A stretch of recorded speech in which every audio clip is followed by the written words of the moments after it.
சக்தி online TV நேயர்களுக்கு வணக்கம். இந்த பதிவில் நம்ம என்ன பார்க்க போகிறோம்னா, வீட்டில் தெய்வ சக்தி நடமாட்டம் அதிகரிக்க நம்ம என்ன பண்ணலாம்? நம்ம வீட்டில் வந்து ஒரு பாசிட்டிவ் எனர்ஜி இன்க்ரீஸ் ஆகணும். அதுக்கு என்ன வழிகள் உண்டு? அப்படிங்கிறத நம்ம இந்த பதிவில் பார்க்க போகிறோம். இப்போ வந்து வாழ்க்கை அப்படின்னா, இன்பம்னு ஒன்று இருந்தால் துன்பம் அப்படின்னு ஒன்று இருக்கும். நல்லதுன்னா கெட்டதுன்னு இருக்குது. அது மாதிரி நேர்மறை ஆற்றல் அப்படின்னா எதிர்மறை ஆற்றல் அதுக்கு ஈக்குவலண்ட்டாக இருக்குது. இப்போ நியூட்டனின் விதியே என்ன சொல்லுதுன்னா, எந்த ஒரு ஆக்ஷனுக்குமே ஒரு ஆப்போசிட்டாக ஒரு ரியாக்ஷன் உண்டு அப்படிங்குது. அப்போது நம்ம நல்ல செயல்கள் செய்தால் அதற்கு வினை வந்து நல்ல பயன்கள் கிடைக்கும். கெட்ட செயல்கள் செஞ்சோம் அப்படின்னா அதுக்கான வினை வந்து கெட்ட வினை பயன் கிடைக்கும். இப்போது நம்ம வீட்டில் வந்து நேர்மறை ஆற்றல் இருந்தால் நம்ம வந்து வீட்டில் பாசிட்டிவ் எனர்ஜி இருக்கும். நம்ம எல்லாருமே வீட்டில் இருக்கிறவங்க எல்லாருமே நமக்கு முன்னுக்கு வந்துடுவோம்.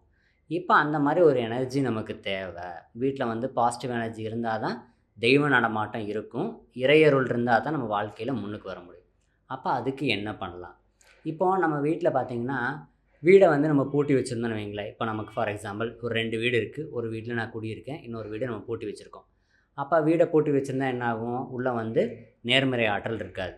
ஃபார் எக்ஸாம்பிள் வீட்டுக்குள்ளே வந்து குப்பை வந்துடும், பூச்சி வரும், பூரான் வரும், எல்லாமே வரும்.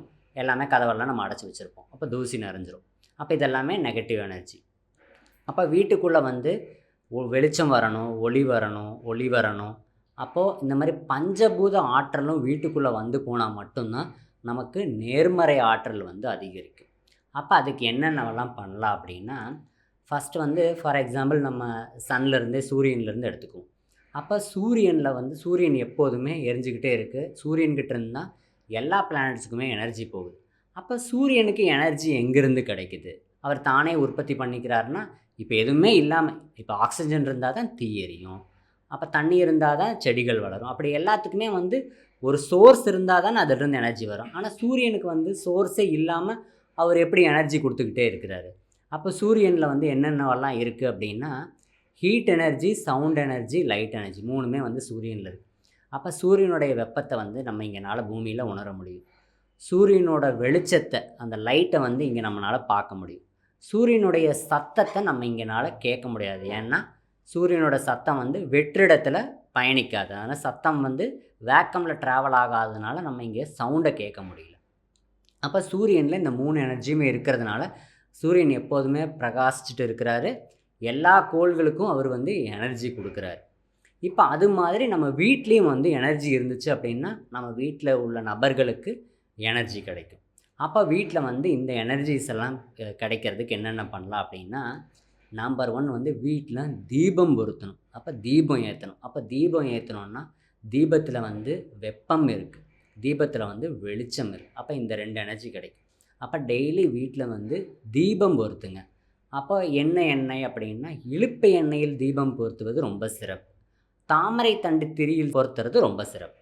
அப்போ வீட்டில் டெய்லியும் வந்து தீபம் ஏற்றுங்க. இலுப்பை எண்ணெய் மற்றும் தாமரை தண்டு திரியால் தீபம் ஏற்றம், அது வந்து நம்பர் 1. அடுத்து 2வது சவுண்டு. பாடல்கள் ஒலிக்க செய்யலாம். அதுக்காக வந்து நம்ம சினிமா பாட்டு, ராகம் அந்த மாதிரிலாம் போடாமல் பாடல்கள், ஆன்மீகம் சார்ந்த பாடல்கள். இதுலேயும் சூப்பரான பாடல் அப்படின்னு பார்த்தா சிவதாண்டவ ஸ்தோத்திரம்.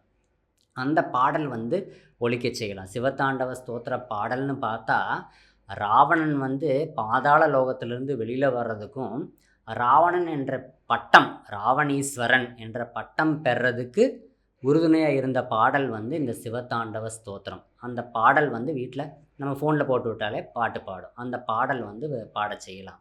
ராவணன் தன்னுடைய நரம்புகளை எடுத்து யாழ் மீட்டி அந்த பாடல் பாடியதால் சிவபெருமானே மனம் உருகி அவருக்கு வந்து வரங்களை கொடுத்தார். சாகா வரம் பெற்றார் வந்து ராவணன். அப்போ அந்த பாடல் கேட்கலாம். அந்த பாடல் பார்த்திங்கன்னா எல்லோரும் கேட்டிருப்பீங்க, மட்ட பாடல். ஜடாட்டவி கலச்சல பிரவாக பாவித்தஸ்தலே ஹலேவலம்பிய லம்பித்தாம் புஜங்க துங்க மாளித்தான் மட்ட மண்ணி நாதமட்ட மர்வயம் சகார சண்ட தாண்டவம் தனோத்துன சிவம் ஜடாக்கடாக சம்பிரம பிரமண்ணிலிம்ப நிர்ஜரி விலோல வீச்சி வல்லரி விராஜமான முர்தனி தகத்தது வல்லல் ஆடப்பட்ட பாவகை கிஷோர சந்திரசேகரே ரதி பிரதிக்ஷணம் மாமா. இந்த மாதிரி ஒரு 18 நிமிஷம் அந்த பாடல் போகும். அந்த பாடல் வந்து வீட்டில் நம்ம பாடல் ஒலிக்க செய்யலாம், அதை கேட்கலாம். நமக்கு வந்து வீட்டில் நேர்மறை ஆற்றல் வந்து அதிகரிக்கும். இது 2.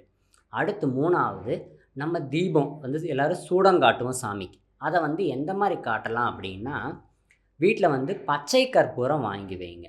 அந்த பச்சை கற்பூரத்தில் தீபம் ஏற்றும்போது, அந்த பச்சை கற்பூரத்தில் சூடம் வந்து சாமிக்கு காட்டும்போது இன்னும் வந்து ரொம்ப நேர்மறை ஆற்றல், ஆகர்ஷண சக்தியை வந்து அது ஈர்த்து கொடுக்கும். இப்போ கோயிலுக்கே போனீங்க அப்படின்னா, ஒன்றும் இல்லை, மரத்தடியில் ஏதோ ஒரு பிள்ளையார் இருக்கிறார், விநாயகர் இருக்கிறார், அவருக்கு வந்து சூடம் ஏற்றுறதுன்னா பச்சை கற்பூரம் எப்போதும் வாங்கி வண்டியிலையோ பர்ஸ்குள்ளேயோ பேக்குள்ளேயோ வச்சுக்கோங்க. அந்த பச்சை கற்பூரம் ஏற்றிட்டு வர்றது நமக்கு ஆகர்ஷண சக்தியும், நமக்கு நேர்மறை ஆற்றலும், பாசிட்டிவ் எனர்ஜியும் நமக்கு ஈர்த்து கொடுக்கும். அடுத்து 4வது வந்து வீட்டில் நறுமணம்.